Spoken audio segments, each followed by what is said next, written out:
안녕하세요. 나는 전문의 이재호입니다. 임신만 성공을 하면 다일 것 같았던 이 난임병원 생활이었지만 임신에 성공했어도 또 그 기간 중 출혈이 보이기 시작하면 더 큰 불안감에 시달리게 됩니다. 제가 초음파를 보면서도 가장 많이 받는 질문이 1번, 아기는 잘 크나요? 그 다음이 피고임은 없나요? 입니다. 늘 피고임이 초음파에서 아직 보이지 않는다는 말에 혼자서 안심하시는 모습을 보면 많은 예비 어머님들께는 피고임이라는 단어를 좋지 않은 문제가 발생할 조짐과 같은 것으로 이해하고 계신 듯합니다. 과연 그런 것인지, 늘 우리를 불안하게 만드는 그 피고임, 이게 어떤 의미를 가지고 있는지 오늘 선생님 질문이 있어요에서는 알아보도록 하겠습니다. 어떤 게 초음파에서 보이면 피고임이라고 할까요? 우리가 흔히 말하는 소위 피고임이라는 것은 정확하게는 육모막 하출혈을 말하는 경우가 대부분입니다. 육모막이라는 것은 이 수정란이 발생을 해서 난막의 일부를 구성하는 이 태반의 일부분으로 배아가 자궁에 착상을 하면 배아의 이 표면을 싸는 육모막으로부터 많은 돌기들이 자라서 자궁 내막으로 뿌리를 내리듯이 침투해 들어가서 모체랑 이 접점을 형성하게 되고요. 이 뿌리를 내리듯이 자라 들어간 이 혈관이 태반을 형성하게 되는 곳인데요. 매우 활발한 혈관의 신생 생성이 이루어지는 곳이자 태아의 생명줄과 같은 이 태반이 만들어지는 곳이기 때문에 많은 양의 혈액의 이동이 있고요. 영양소, 산소의 교환이 이루어지는 곳입니다. 이렇게 적극적으로 혈관의 생성이 일어나는 곳이라면 발달 과정에서 이제 막 생성된 약한 신생혈관에서 정상적인 범위 내에서 어느 정도의 피가 누출이 되거나 가끔은 꽤 많은 양의 피가 나와서 고여버리는 경우가 있습니다. 이렇게 육모막 바로 아래에 출혈이 생기고 이것이 누적되어 고여서 생기는 것을 육모막 하출혈 또는 피고임, 혈종이라고 부릅니다. 초음파를 통한 영상에서는 물에 가까운 물질일수록 액체일수록 검은색으로 관찰이 되고요. 신선한 혈액의 누출 역시 검은색으로 나타납니다. 아기집이 보이는 곳 아래쪽에 경계가 뚜렷한 검은 혹으로 나타나며 이를 의사들이 흔히 산모들에게 피가 고여 있어요, 피고임이 있어요 라고 설명해 드리고 있습니다. 이 피가 시간이 지나면서 응고가 되면서 피떡으로 변하면 하얗게 혹은 회색으로 초음파상에서 관찰이 되고요. 이런 변화가 감지되면 더 이상 추가 출혈은 없는 것으로 추측을 하고 좋아지고 있다라고 표현을 해드리기도 합니다. 그렇다면 이렇게 피가 고인다는 것은 얼마나 자주 있을까요? 또 어떤 의미로 받아들여야 될까요? 임신 초기의 출혈의 경험은 연구에 따라 조금씩 다르지만 25%에서 많게는 절반, 50%까지도 나타난다라고 되어 있고요. 모든 임신 중 육모막 하혈종은 가장 흔하게 발견되는 초음파 이상이고 첫 3분기 출혈의 가장 흔한 원인입니다. 대부분의 육모막 하혈종, 우리가 흔하게 말하는 이 피고임은 초기 임신 10주 이내에 대부분 해소가 되는 것으로 알려져 있고 큰 문제를 일으키는 경우는 생각하는 것보다 많지는 않습니다. 때문에 우리가 매번 이게 생기지 않았을까 마음 졸이면서 확인하실 필요는 없어요. 설사 확인된다고 해도 다시 한번 말하지만 가장 흔한 초음파 이상이고 첫 3분기 출혈의 가장 흔한 원인입니다. 그럼 이 피고임 왜 생길까요? 피고임은 이미 형성돼서 자라나는 태반이 어떤 이유로 인해 자궁으로부터 조금 찢어지거나 떨어지면서 이런 분리가 된 부위에 있던 혈관이 아물고 막히기 그 사이에 나오는 피로 인해 덩어리째 형성이 되는 것을 말합니다. 어떤 이유로 이렇게 찢어지고 떨어지는지는 케이스마다 다르고 특정한 이유는 밝혀진 바이 없습니다. 하지만 고임 부위가 커지면 커질수록 자궁과 태반이 붙어있는 면적이 줄어들게 되고 과도하게 출혈의 면적이 커지면 그리고 또 피의 양이 많거나 열린 혈관의 지혈이 늦어져서 지속적으로 나온다면 이것이 질출혈로도 나타나고 아주 드물긴 하지만 태반 전체의 박리로 이어져서 유산의 원인이 되기도 합니다. 이제 질출혈이 나지 않고도 피가 고일 수가 있을까요? 네, 피가 고이는 위치에 따라서 피가 날 수도 있고 나지 않을 수도 있습니다.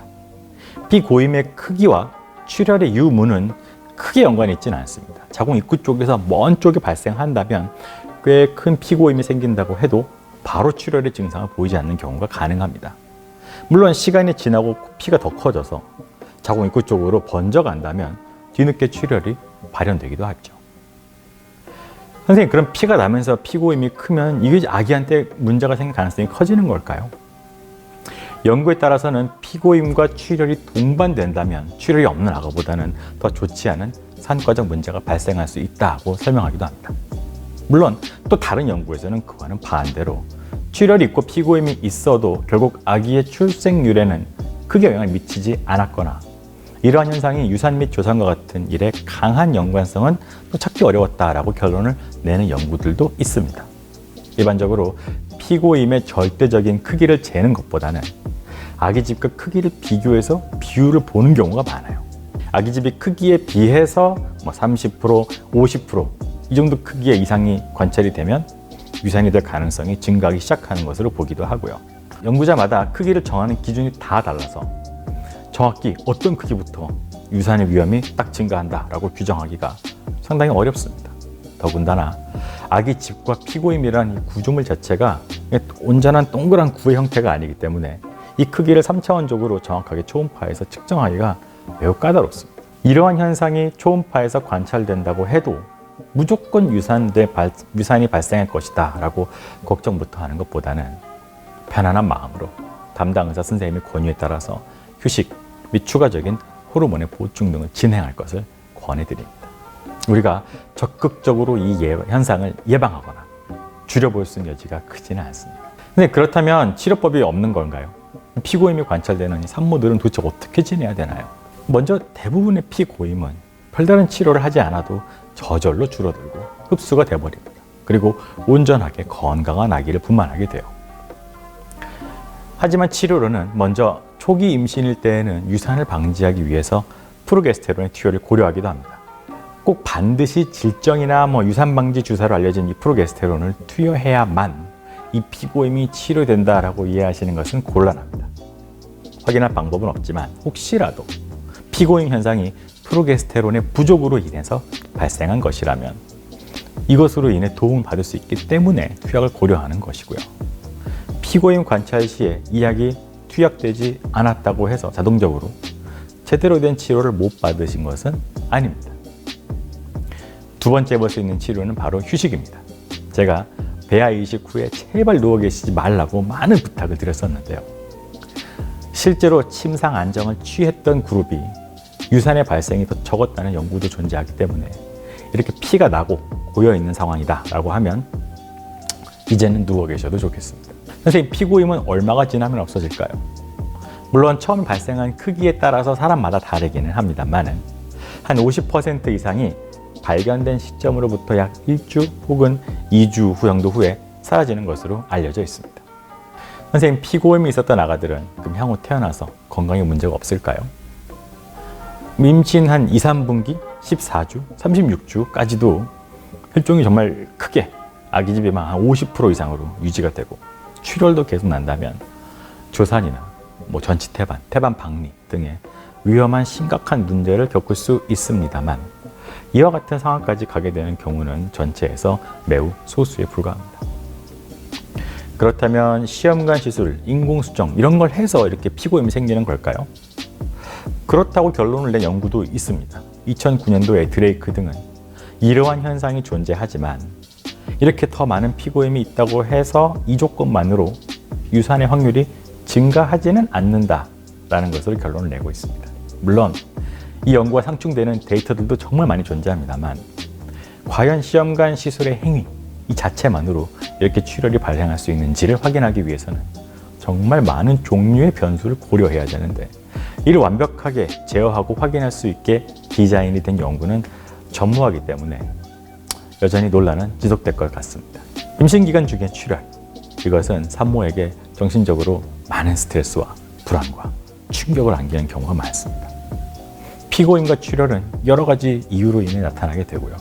이유들은 심각한 결과를 초래하는 것부터 아무런 문제가 안 생기는 경우까지 정말 매우 다양하게 나타나게 됩니다. 또 연구자마다 피고임이 있으면 유산 위험이 증가한다고 주장하기도 하고 또 반대의 의견을 가진 의사들도 있습니다. 피고임의 크기조차 어떻게 측정하는 게 정답이고 최선인지도 의견이 분분합니다. 피고임이 발생한 임신 주수가 중요하다고 주장하기도 하고요. 또 있을 때 질출혈이 있다 없다, 동반 유무가 또 결정적이다라고 얘기를 하기도 합니다. 또 피가 얼마 동안 오래 났는지도 예후를 측정할 수 있는 인자라고 얘기를 합니다. 또 이 모든 것을 그와는 반대다라고 말하고 반박하는 연구 자료와 데이터들도 물론 넘쳐납니다. 자, 이런 혼란들은 다 뒤로 하고 중요한 것은 우리가 적극적으로 할 수 있는 일들이 안타깝지만 많지는 않다는 거고요. 하지만 손을 놓고 있을 수는 없다는 겁니다. 필요하다면 프로게스테론의 용량 및 투여 방법들을 바꿔보고 자궁의 수축과 자극을 최소화하기 위해서 휴식을 취하고 움직임을 제한하고 중요한 것은 담당 의사를 찾아가서 현 상황을 파악해 보는 겁니다. 별 치료 없이도 절대 다수가 큰 문제 없이 피고임이 사라지게 됩니다. 제가 장담하건대 피고임이 있다고 얘기를 듣고 이 영상을 찾아보시는 대다수의 예비 어머니들은 결국 아무런 문제 없이 예쁜 아가를 만나보실 수 있을 겁니다. 지금까지 임신 시에 발생한 피고임에 대한 궁금증과 치료, 주의해야 할 점에 대해서 한번 알아봤습니다. 추가로 궁금한 사항이 있으시다면 댓글을 남겨주시면 제가 최대한 자세히 답을 드려보도록 하겠습니다. 따님으로 고생하시는 20만 부부들이 모두 부모가 되는 날까지 늘 함께 하겠습니다. 지금까지 따님 전문의 이재호였습니다. 여러분, 이번 달에는 꼭 성공하세요. 감사합니다.